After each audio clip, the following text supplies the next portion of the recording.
Une sourate du Coran décrit le déplacement d'une entité céleste par des mesures d'arc. Mais d'abord, qu'est-ce une parallaxe en astronomie? La parallaxe est une méthode de triangulation que les astronomes développent pour mesurer la distance des étoiles et qui consiste à observer un astre proche de la Terre à partir de deux endroits différents ou au même instant ou à deux moments différents. Le principe serait donc de repérer un astre céleste relativement proche de la Terre et mesurer sa position céleste. Cette mesure doit être prise en deux fois à 6 mois d'intervalle ou bien à 6 mois après la première mesure parce que l'objet céleste est vu sous deux angles différents. La mesure de la position de l'astre céleste est déterminée par l'écart de ces deux ondes. La mesure de distance des astres par la parallaxe annuelle. Pour les astres extérieurs au système solaire, la référence est le demi-grand axe terrestre, soit une unité astronomique. L'étoile dont on veut mesurer la distance est observée 2 fois à 6 mois d'intervalle grâce à la configuration des étoiles en arrière-plan. On obtient par cette méthode de mesure la parallaxe annuelle. Pour calculer une parallaxe d'une étoile proche de la Terre, il faut considérer la révolution de la Terre autour du Soleil et choisir deux instants t, c'est-à-dire T1 et T2, diamétralement opposés.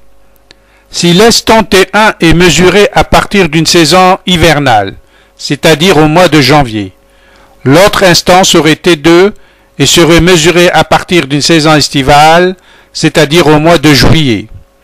La mesure de la parallaxe serait de calculer la triangulation Terre-Soleil-Étoile. Une fois cette mesure calculée, nous pouvons mesurer la distance par cette équation où la distance est égale à une unité astronomique sur la parallaxe. Cette animation montre comment la position apparente dans le ciel d'une étoile proche se déplace par rapport aux étoiles plus lointaines, qui semblent fixes d'ailleurs. Ce mouvement apparent est en fait dû au mouvement de révolution de la Terre autour du Soleil. La mesure de la distance entre les deux positions extrêmes de l'étoile sur le ciel permet d'estimer un angle qui est la parallaxe de l'étoile.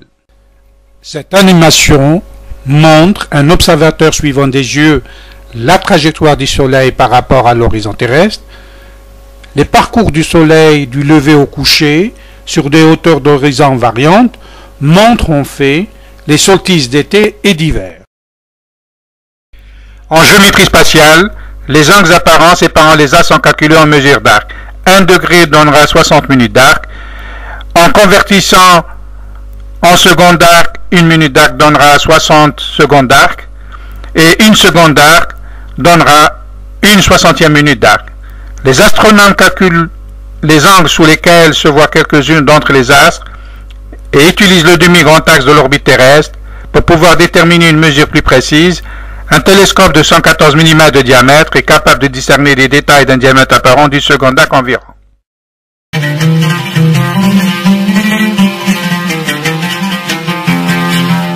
On parle de parallaxe diurne lorsqu'il s'agit de mesurer un angle sous lequel se verrait une orbite planétaire du système solaire à partir d'un lieu d'observation A ou B.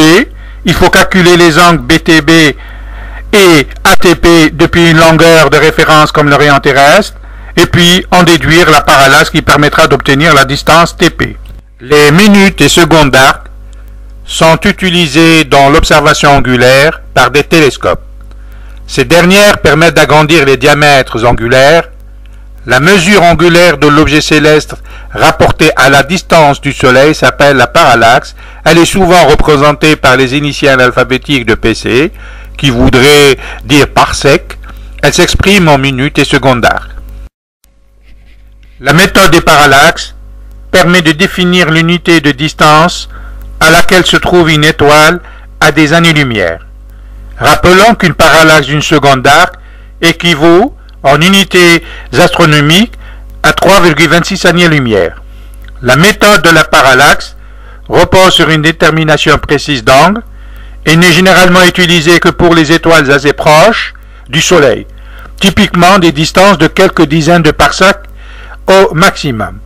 En raison de leur très grande précision, le télescope spatial Hipparcos et le télescope spatial Hubble ont toutefois permis des mesures sur des distances plus importantes, Hipparcos ayant par exemple permis de déterminer précisément la distance de plus d'une centaine de milliers d'étoiles situées à moins de 150 parsecs. Les mesures satellitaires ont permis d'effectuer les mesures astronomiques suivantes. L'astre lunaire est à 1,3 secondes année-lumière. Notre étoile, le Soleil, est distante de 8 minutes. La planète Pluton est à 5,5 heures. La constellation Proxima Centauri est à 4,2. Le centre de la Voie lactée est à 26 000 années-lumière. L'amas de galaxies de la constellation de Coma est à 330 années-lumière. Et enfin, le diamètre de l'univers de l'horizon cosmique est à 44 milliards d'années-lumière. ECI, des lettres alphabétiques, signifiant une entité céleste identifiée. Une définition pour signifier qu'il s'agit d'une entité volante et non un objet volant. Une ECI désigne toute forme d'existence d'être qui n'est point terrestre, mais venue d'ailleurs. Selon le Coran, les ECI existent et ne sont pas hypothétiques. Elles sont dénommées Archange Gabriel, Archange Michael. Cependant, les ECI ne peuvent être observées par quiconque. Seuls certains élus leur sont accordés cette chance de les voir apparaître, de surgir de nulle part et de les rencontrer sous une forme d'enveloppe corporelle. Une sorte de rencontre de troisième type. Le Coran révèle cette rencontre et concède quelques indices mesurables. En voici un extrait.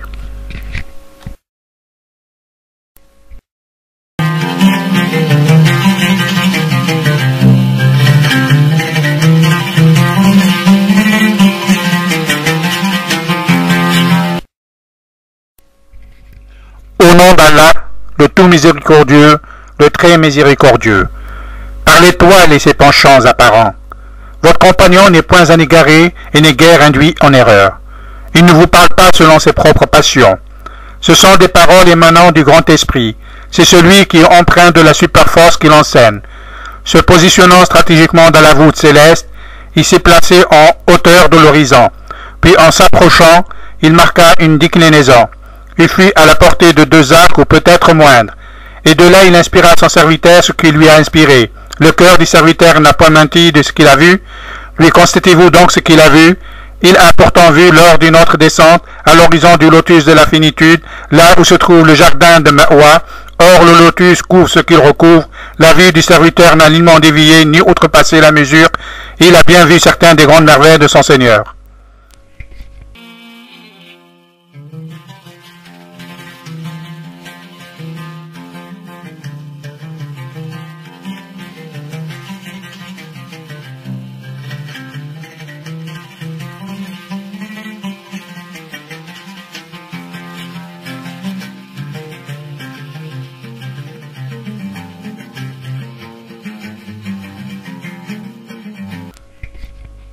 Au nom d'Allah, le tout miséricordieux, le très miséricordieux.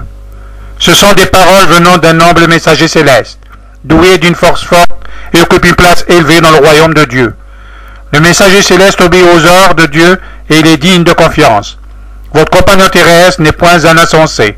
Il a effectivement vu le messager céleste au-dessus de l'horizon.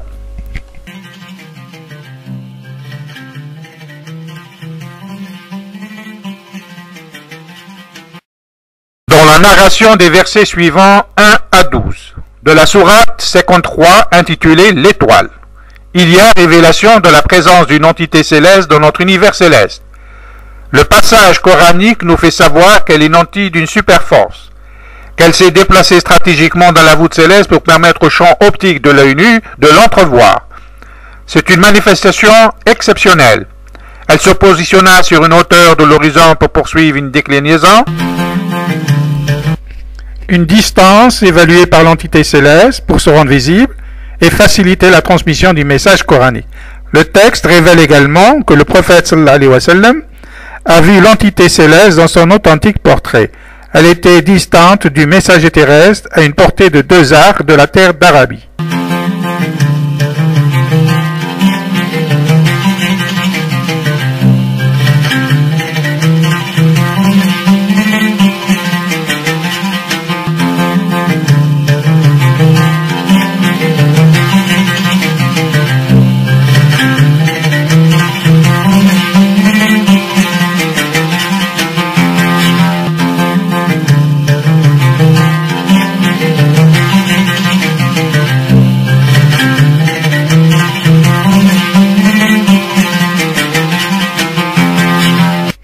Dans la narration des versets 13 à 18 de la même sourate 53, il y a un ange d'une seconde d'observation.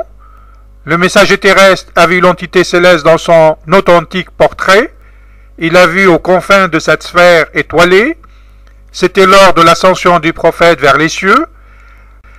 La parallaxe n'est pas décrite parce que la mesure restait en dehors de notre univers observable, et de ce fait, elle était en hors portée de nos unités astronomiques mesurables. Cette rencontre s'est déroulée dans un horizon céleste très lointain, là où finit notre monde céleste mais s'entame à un autre univers ou d'autres. Le texte révèle que le messager terrestre a vu l'esprit céleste dans un lieu proche d'un jardin féerique nommé le Ma'wa, où nul être terrestre n'aurait accès en ces lieux que celui qui aurait gagné son salut par la grâce de Dieu. Ces versets comportent des indices révélateurs, une topographie spatiale comportant des unités astronomiques qui correspondent aux observations angulaires de la géométrie spatiale. La présence de l'entité céleste dans notre monde terrestre devient mesurable, que ne déplaise aux sceptiques. Cependant, il faut rappeler que le prophète n'a vu l'entité céleste que 2 fois dans sa manifestation réelle et authentique. Les autres rencontres avec l'entité céleste ont été sous des formes d'apparitions télépathiques ou empreintes d'une enveloppe corporelle.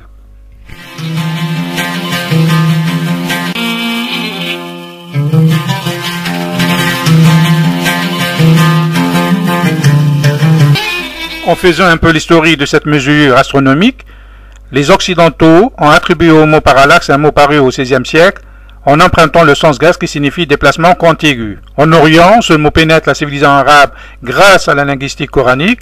Il apparaît dans la littérature religieuse aux premières heures de l'Hégire. Le Coran lui attribue le sens de mesure astronomique. Les savants arabes ont fait beaucoup de prouesses dans les mesures astronomiques et les mathématiques, mais sans que cette mesure soit enregistrée dans leurs doléances et les écrits scientifiques, pourtant nés de la révélation. Les mesures géométriques de l'Antiquité ont permis aux astronomes du XVIIe et du XVIIIe siècle de mettre en évidence cet effet géométrique pour confirmer le système héliocentrique de Copernic. La recherche en ce domaine restait vaine et la parallaxe restait difficile à déterminer. Galilée, qui fut interrogé lors de son procès par son inquisiteur Saint Robert Bellarmine, mort au moment du procès en 1633, lui fit cette objection que si la Terre se mouvait, on devrait observer une parallaxe. Et comme aucune parallaxe n'a été mesurée, cette absence de mesure angulaire devenait un argument contre l'héliocentrisme. Galilée répondit que les étoiles étaient trop lointaines pour que la parallaxe puisse être vue et mesurée avec les instruments de leur époque. Il fallait attendre la détermination de Nicolas Louis de Lacaille et Joseph Jérôme Lefrançois de Lalande, l'un situé à Berlin et l'autre au Cap, pour qu'en 1751 soit effectuée une série de mesures synchrones qui permettront de déterminer avec une relative précision la parallaxe de la Lune. Il fallait attendre le siècle suivant, le début du XIXe siècle, pour voir pour la première fois une mesure de la parallaxe d'une étoile s'effectuer. Elle a été réalisée par l'Allemand Bessel en 1838 et parvint à définir les valeurs angulaires en unités de mesure exprimées en parsec ou exprimées en secondaire. À la fin des années 80, les parallaxes annuels d'environ 8000 étoiles avaient été obtenues grâce aux satellites d'astrométrie et Hipparcos ou Odell.